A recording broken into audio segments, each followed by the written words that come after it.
You know, I think I figured out which market Disney is trying to tap into with the Galactic Starcruiser hotel that will be opening up at Disney World in the next couple days. They're after the sort of people who have $6,000 lying around that they don't mind setting on fire. Everything burns. And since Disney chose to use the sequel trilogy as the setting for this 2-day excursion into hell, potential customers also need an incredibly poor taste in films. Disney is after the sort of people who want an immersive Star Wars experience, but have never heard of video games, cosplay, or watching the immersive original films. I think I can conjure up an image of the sort of person they're catering to. In order to fool people into thinking this hotel sounds awesome, recently Disney brought in a group of shills, objective members of the media, to try out the hotel and review it. In this video, we're going to have a look at the footage from their time spent in Star Wars hell. And then we're going to have a look at claims that Disney essentially is begging these reporters to give positive reviews. And then we're going to finish things up by looking at a juicy rumor which suggests Disney already has a plan B in place to lower costs on this future sinking ship. Because, as you may already know, Disney has the audacity to charge upwards of $6,000 for 2 days to stay in this hotel. If we bust out the calculator, that means they're charging you $125 per hour, which comes out to a little over $2 per minute. And I gotta say, if anyone in my audience ever has a hankering to burn through money like that, feel free to send it my way. At least when I dance, I hear that it's entertaining. Oh, well, good luck finding a DJ who can move and shake like this.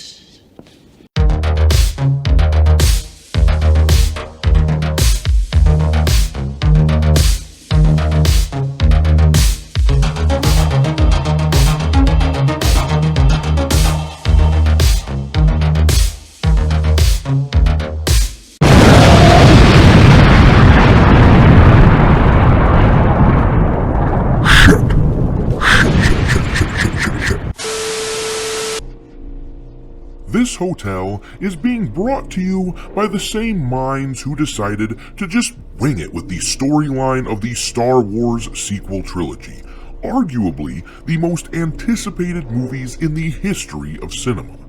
With geniuses like that in charge, it has to be good, right? Well, unfortunately the videos from this place haven't been hitting the internet like glowing rays of hope and sunshine as Disney intended. They've been trickling out like a bad case of diarrhea. Take a look at this.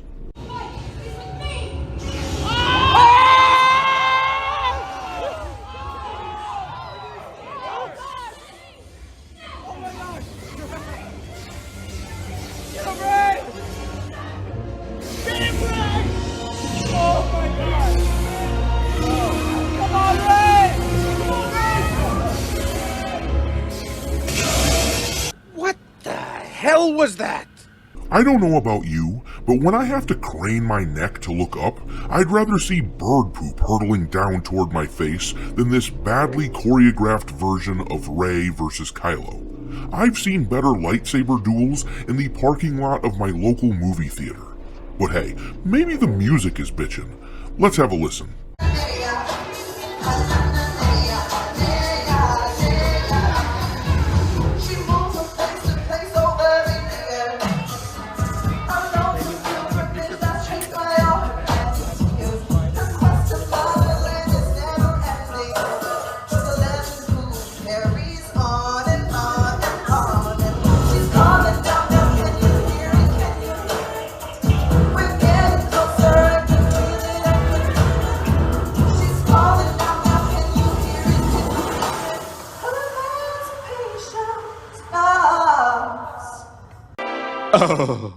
If I were sitting there having a drink at one of those tables, I'd pay that woman not to sing. which is astounding considering how much money I already would have paid to be there in the first place. This is basically bad karaoke from someone in a costume, and if I wanted that, I'd go out to my local bar on Halloween. And speaking of things I can do locally without paying $6 grand, check out this. Is anybody else close? Any of our ones anymore? Everybody's going to be catching up to you. You gotta be careful. Our next planet is Alderaan, as according to be number 2. Texas it. Oh no, I don't have it. Hooray! Space bingo. Just like regular bingo, but in space. And here's the last video I'll torture you with, I promise. Ryloth line dancing lessons. Yes, we can. 5, 6, 7, 8. Right, back, right, left. Keep going.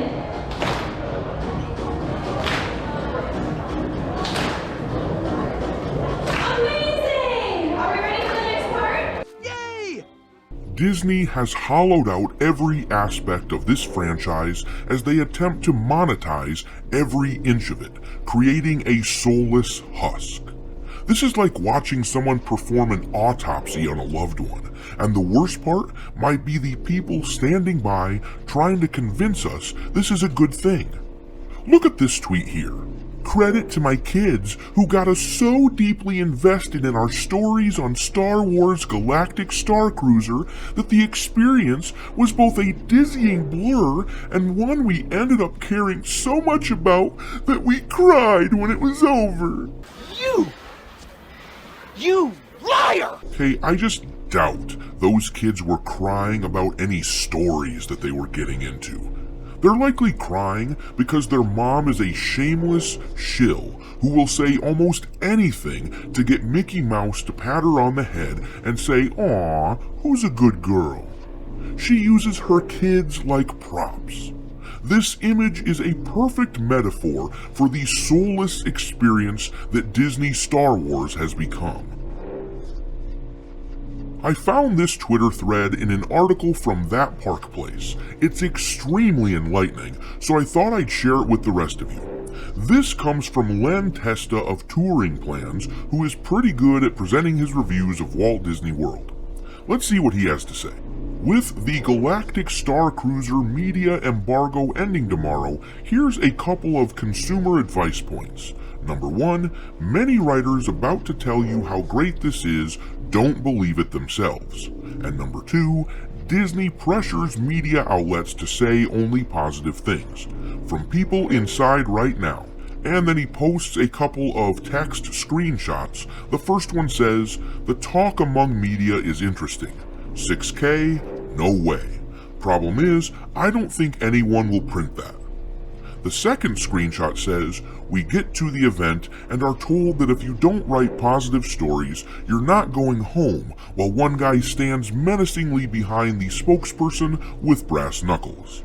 Mr. Testa then continues his Twitter thread saying, "The second one is hyperbole, obviously, but it shows that everyone who gets an invite knows exactly what Disney expects out of them from a media event. There will certainly be people who come out of Starcruiser and who genuinely think it's the best thing ever. And if that's your honest opinion, great. No beef there. I'm thrilled you got to do it. But if you work for an independent media outlet that has 100,000 or 1 million plus readers and you write something positive that you don't actually believe, the question is, who are you trying to help with this? Because it's not consumers. Disney knows that exclusive access to these events brings millions of clicks. Most websites earn their money through ad revenue. For most of these sites, ad revenue is life itself. Disney exploits that with pressure campaigns. Say something bad and your website gets cut off. Not all media outlets bend to the pressure, but I think I know half the people at the Starcruiser media event, and at least half of them have said in private that they don't think it's worth the money. When I ask, "Is that what you're going to write?" they say, "I can't." Okay, And on that note, I'm gonna stop things and just drop in this image really quick.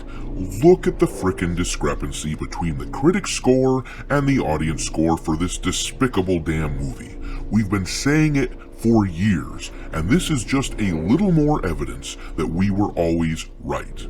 The critics who go over all this Disney crap are absolutely shills for anything Disney puts out because they know it'll cost them lots of money otherwise. These people are not the friends of their readers. They're friends of Disney, and ultimately, they're only interested in helping themselves.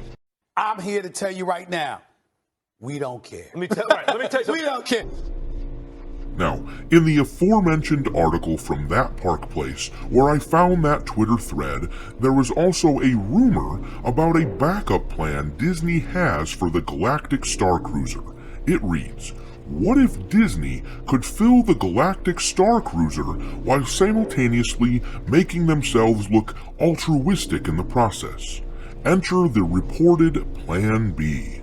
According to our source, the 4 and 6 hour excursions aboard the Galactic Starcruiser that some influencers had was not a one-off event.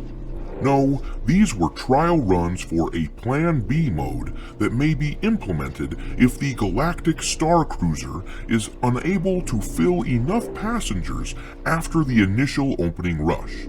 We're talking about September-ish of 22, as well as the early months of 23. The concept is simple.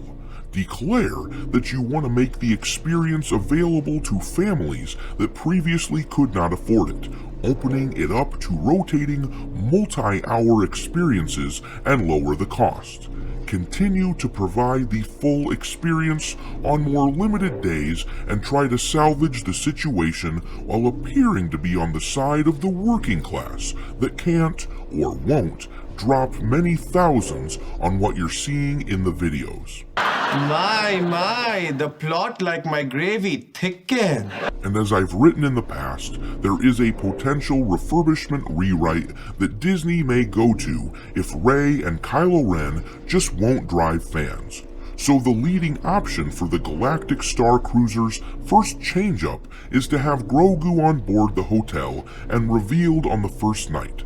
He's a stowaway, being taken by Chewbacca across the galaxy to avoid detection by Admiral Thrawn. During the second night, however, the ship would be boarded by unnamed baddies. They'll be there to take Grogu.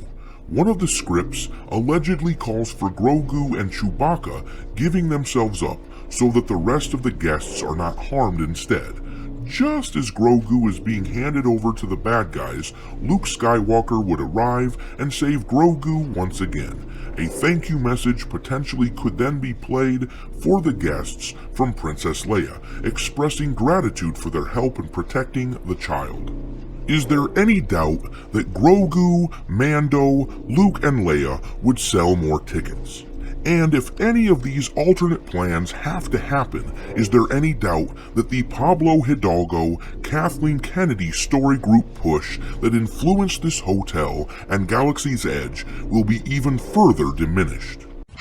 Man, you are one pathetic loser. Let's all hope that the Galactic Starcruiser crashes and burns as badly as many of us have predicted, which would hopefully lead to characters that most people care about showing up instead of these bozos.